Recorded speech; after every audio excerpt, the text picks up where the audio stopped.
Yanılışım sessiz ağlar, singip baryan yeredir.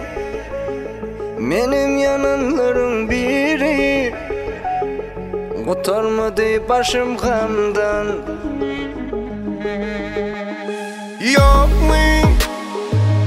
Bunun bir çaresi yok mu?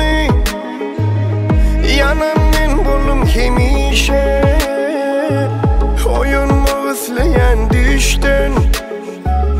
Menim söyülmene haklı. Ananım sana başta, bugün yürek yanıp dur. Sen gülümün başka, benim gülüm sonup dur. Ananım sana başta,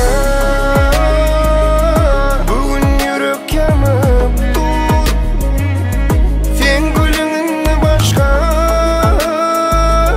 benim gülüm sonup dur.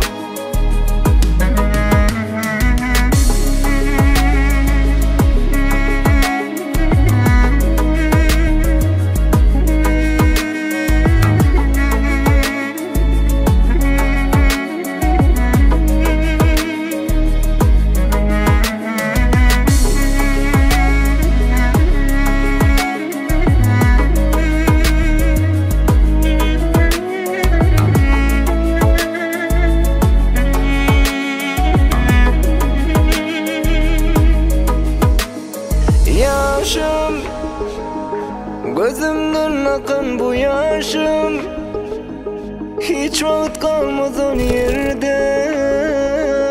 Sen için neden ihlasım, tutar seni güç değirde. Bir gün düşersin günüme, bir gün gözlersin beni her yerde. Menim sen bolorun olgun, düşünmem için bana. Ananım sana başta, bugün yürek yanıp dur. Sen gülümün başka, benim gülüm solup dur. Ananım sana başta,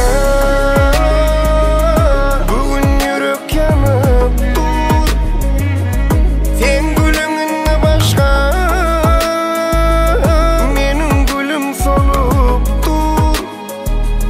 Ananım sana başta, bugün yürek yanıp dur.